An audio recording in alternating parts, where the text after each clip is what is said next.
Olá, eu sou o John. Eu sou o Caio. E hoje, aqui na Literaldos TV, nós vamos falar sobre a obra O Cortiço, de Aloysio Azevedo. Vamos lá!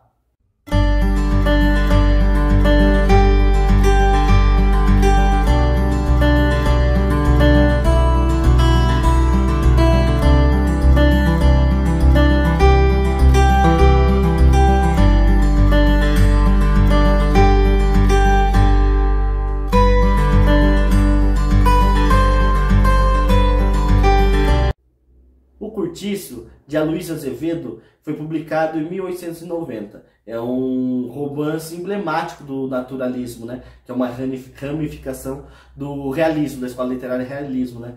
Aqui no Brasil. A obra possui 23 capítulos e retrata muito a questão, digamos assim, social dos meios que as pessoas vivem, também o contexto histórico e principalmente também questões de raças, né? Então por isso ela pode ser considerada uma obra bem, digamos, como se fala, científica, né? Baseada no cientificismo, que ela prega a analisar a influência dos meios, das situações e mesmo da hereditariedade das pessoas nas suas vidas, né, em suas histórias. Bom, o livro narra a história de João Romão, um imigrante português que sem escrúpulos vai fazer de tudo para enriquecer. Primeiro a ascensão de dinheiro, né, Lennon? Ascensão financeira. Primeiro ele vai buscar o enriquecimento. João Romão era uma pessoa tão sovina que ele herda a mercearia do chefe dele, que também era um português. E ele passa a dormir no balcão dessa loja para não ter gasto com moradia. Isso mesmo. Enfim, ele constrói o cortiço e ele vai enriquecer às custas dos moradores do cortiço, não é, Lennon? Através da exploração da classe social bem baixa, a qual os personagens moradores do cortiço fazem parte. Sim, trata-se de uma história mesmo, isso, de exploração, né, de enriquecimento sem escrúpulos, né? E João Romão, ele é imigrante, né, português, e ele tem esse cortiço que tem vários casebres onde as pessoas moram, e justamente essas pessoas também, além de morarem no cortiço e pagarem o aluguel para ele, também trabalham para ele na pedreira e também compram na taverna que ele tem. Então ele explora de várias formas diferentes essas pessoas, esses trabalhadores, tanto no aluguel, na habitação, quanto no trabalho e até mesmo na alimentação, porque tem passagens que mostram o quanto ele cobrava caro por vender algumas coisas. Isso, e uma figura central também deste romance naturalista é a Bertoleza, que é uma escrava que trabalha para João Romão e é também amante dele. Sim, sim. E ao decorrer do livro, João Romão passa a explorar essa escrava de maneira financeira e trabalhista, não é, Lennon? Sim, de várias formas. Porque ela é uma escrava e o João Romão diz que vai comprar a carta de alforria dela, caso ela ajude, né, nas obras do cortiço, e ela passa a financiar as obras do cortiço. Sim. Né? E porque assim, ela desenvolvia também outras atividades, ela conseguia ganhar dinheiro. Vale ressaltar que ela era uma escrava fugida. Ela fugiu, né? E ficou com o João Romão para ajudá-la a comprar essa carta em troca do trabalho que ela fazia e também que ela dava todo esse dinheiro que ela conseguia extra para ele guardar, toda a economia dela, né? Então o João Romão acaba explorando também a Bertoleza, né? Apesar de ser sua amante, tanto na questão trabalhista quanto também do dinheiro, porque ele ficava com todo o dinheiro dela. Isso mesmo. E paralelamente ao cortiço, há também o sobrado de Miranda, outro imigrante português, né, Lennon? Sim. Que faz parte da burguesia carioca, do bairro do Botafogo, onde se passa a narrativa. E João Romão, ele é um rival, né? O Miranda representa o maior rival de João Romão. Porque o João Romão queria tudo que o Miranda tinha. Que o Miranda tinha um casarão, né? Que era bem melhor, bem mais habitável do que o cortiço dele. O Miranda possuía um prestígio social, era bem mais reconhecido na sociedade burguesa do que ele. E a ambição do João Romão era justamente essa. Além de enriquecer, também ser reconhecido, né, socialmente pela burguesia, pela sociedade carioca da época. Então, há dois incidentes que ocorrem no cortiço. E após o primeiro incidente, o João Romão decide revitalizar o cortiço, não é, Leandro? Empregando materiais de maior qualidade. Aí o cortiço ele se torna uma habitação. Tanto é que o João Romão ali já gosta de uma condição financeira melhor, ou seja, ele passa a alcançar realmente a riqueza que ele tanto desejava. Mas também ele explora muito, para fazer toda essa reforma, que do cortiço passa a se chamar ainda Vila Romão. Isso, eles roubam materiais, né, Leandro? Sim, e não só isso, ele cobra mais dos trabalhadores dele, trazendo mais trabalho, pagando menos. Ele também pega todas as economias de Bertoleza, que ela estava juntando para comprar sua carta de alforria, para custear também essas reformas, né? Isso mesmo. E já avançando para o final da narrativa, o João Romão, ele tem o dinheiro, ele tem a riqueza, ele passa a desejar a ascensão social. Sim. Ele passa a desejar frequentar melhores lugares, ir ao teatro. Isso mesmo. E também tem um clique nessa história, né? Porque o Miranda, por mais que essa competição toda com o Miranda acaba recebendo um título de barão, né? Isso. Aí isso causa ainda mais inveja ainda no João Romão. Desperta mais ainda. E aí que ele percebe, né, que também não adianta somente a riqueza, o poder financeiro. Ele precisa também ter prestígio social, e isso é conquistado de outras formas, não é somente o dinheiro. Isso, e daí ele concebe que a melhor ideia para alcançar esse status social seria casando-se com a filha de Miranda. Então, Bertoleza, que era sua escrava e amante, passa a ser um empecilho. E daí ele precisa bolar uma maneira de se livrar de Bertoleza. E então o que ele faz? Ele decide chamar, na verdade, o dinheiro que Bertoleza dava para comprar a alforria, ele investiu tudo no cortiço. Ele tenta dispensá-la inicialmente, né? Isso. Ele tenta mandar a Bertoleza embora, dispensá-la. E ela, que foi passiva grande parte da história, nesse momento ela desperta a consciência. Falei, tudo bem, você quer que eu vou embora? Eu vou embora. Mas você me dá todo o meu dinheiro e me paga todo esse tempo que eu fiquei trabalhando para você, esse salário. Então ele é colocado contra a parede, assim. Daí nessa situação, ele chama o verdadeiro dono de Bertoleza, que, né, da onde ela veio fugida anos atrás. E chegamos ao final da narrativa, que o momento que vem buscar ela, né? E ela até diz lá no romance, acocorada, perto do canto da parede, ela comete suicídio, usando uma faca. Ou seja, é melhor morrer do que voltar a ser escrava. Sim. E em paralelo, temos outras histórias, de outros personagens, né, que acontecem. Figuras importantíssimas, como a Rita Baiana, por exemplo. Isso. A Rita Baiana, que é a moradora, né, do cortiço, é namorada de Firmo, capoeira, né? É o capoeira Firmo. E são histórias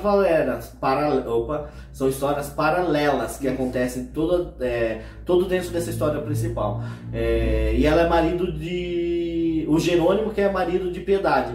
Então tem esse outro núcleo, né, que também traz outras questões bacanas para a história. Sim. Como o caso do Jerônimo, né? Isso.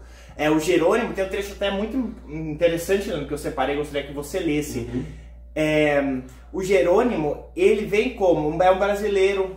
No livro há muito esse paralelo entre português, imigrante certinho e brasileiro, né? Sim. Já mais preguiçoso, mais safo, né? Mais safado, Pois Então, o malandro, né? Aquela malandragem brasileira. Então, eu separei um trecho para você ler, Leron, que mostra exatamente como a personagem, ela imigrante também, ele também imigrante português, quando entra em contato com o costume brasileiro, o jeito de ser brasileiro, ele acaba abrasileirando-se. Acaba mudando. É justamente porque o Jerônimo é um personagem que chega, trabalhava, vendia certinho, não tinha problemas em relação ao trabalho, desavenças, até mesmo os gostos, né, pessoais habituais.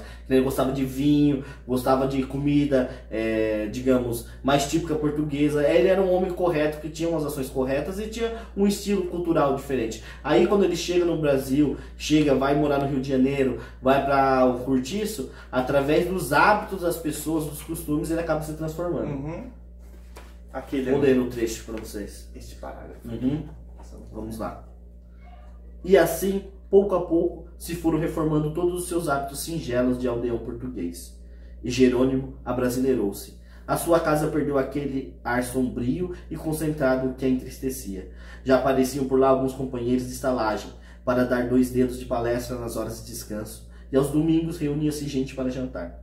A revolução final foi completa. A aguardente de cana substituiu o vinho. A farinha de mandioca sucedeu à broa. A carne seca e o feijão preto ao bacalhau com batatas e cebolas cozidas. A pimenta malagueta e a pimenta de cheiro invadiram vitoriosamente a sua mesa. O caldo verde, a sorda e o caldo de unto foram repelidos pelos ruivos e gostosos quitutes baianos, pela muqueca, pelo vatapá e pelo caruru. A couve à mineira destornou a couve à portuguesa, o pirão de fubá ao pão de rala, e, desde que o café encheu a casa com seu aroma quente, Jerônimo principiou a achar graça no cheiro do fumo e não tardou a fumar também com os amigos. Aqui mostra muito bem essa mudança, esse processo de mudança. Bom, voltando à questão dessas histórias paralelas que estão presentes no Cortiço,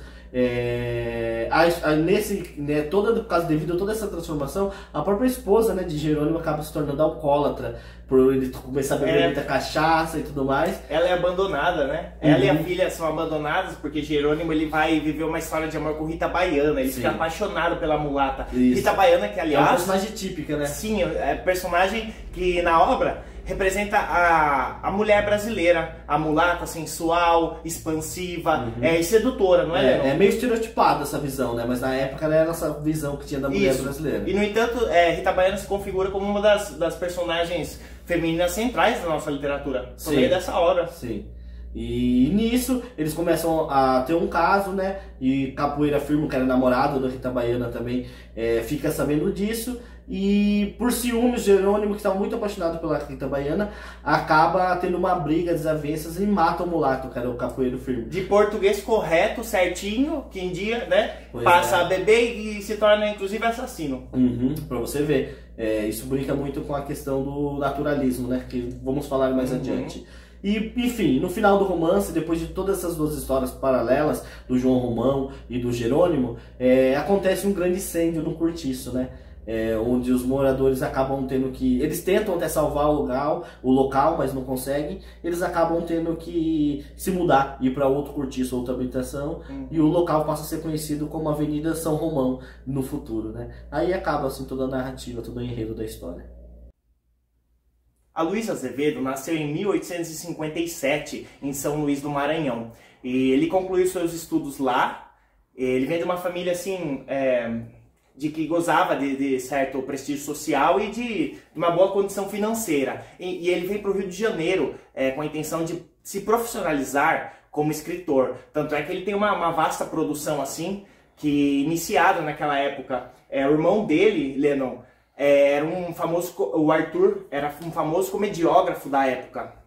A família dele já estava bem ligada assim, com as questões artísticas, né? Seja quais linguagens forem. É interessante ressaltar que ele introduziu, baseado no francês, grande dramaturgo e escritor Émile Zola, sobre o naturalismo, o grande escritor do naturalismo, e ele se baseava nas técnicas empregadas por esse escritor, não é, Lennon? Sim. E ele introduziu o naturalismo aqui no Brasil com a obra O Mulato. No entanto, a obra que se consagrou, assim, se tornou seu magnum opus, é sem dúvida o Cortiço. Tanto é que para a produção do Cortiço, Lennon, ele empregou uma das técnicas de Zola, que consistia em entrevistar a classe social, os personagens. Ele conversou com lavadeiras, cavouqueiros. Uma pesquisa muito grande, né, para elaborar a obra. Sim, lembrando talvez o projeto, né, de Guimarães Rosa, enfim, mas antes disso o Aloysio Azevedo já estava lá entrevistando esse tipo de personagem que ele incluiria na obra dele, né? E aos 38 anos de idade, ele se desencanta com a literatura, para de produzir e decide levar uma vida diplomática. E ele serviu como diplomata em diversos países como Japão, Uruguai, e chegou a falecer, inclusive no Uruguai.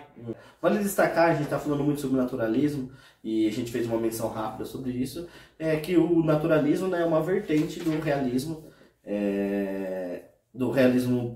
enfim, da ramificação da escola literária do realismo, né, que ela trabalha com uma observação da realidade, né, por isso é realismo, mas no naturalismo, além dessa observação da realidade, entra outros aspectos, por exemplo, como a fidelidade nas descrições dos personagens, na questão de determinismo, né, que é o homem influenciado pelo meio. Você pode pegar isso na questão do Jerônimo, Ali é uma tese, ali, por isso que a gente falou. É um romance de tese, né? Tese científica. Que busca a comprovação, né? Do determinismo. Exatamente. Justamente, o Jerônimo representa tudo isso, porque ele foi influenciado totalmente através do meio para se abrasileirar, né? Também trabalha com hereditariedade, né? As ações, escolhas determinadas. Pela raça, já de nascença, sim, né? Sim. Pelo sangue e tudo mais. E pelo fator histórico, né? Fator histórico, contexto histórico, que sempre engloba a sociedade, o contexto que eles estão inseridos, o que está acontecendo na época, a escravatura, a escravidão e tudo mais. E dentro disso tudo, ainda existem as questões que são bem predominantes no naturalismo. Sim. Que é tipo assim, as necessidades também básicas das pessoas. Por exemplo, a obra, na época que ela foi lançada, não foi bem recebida, porque ela tinha bastante questões, digamos, sexuais, de cunho sexual. Porque o naturalismo também trata com naturalidade essa questão sexual que está presente na vida do homem, do ser humano, entendeu? Sim. E ela também retrata, como eu falei, a miséria, a violência, crimes, doenças, adultério, sexualidade, tudo isso. E para a comprovação dessa tese, um romance de tese do naturalismo, ele se vale muito da animalização ou zoomorfismo, não é, Lennon? Sim, é uma figura de linguagem utilizada para dar aspecto animalesco às personagens, entendeu? Então, várias partes, assim, ele vai comparar um personagem com um animal, ele vai falar os seus pés pareciam cascos de cavalo, esse tipo de coisa, entendeu?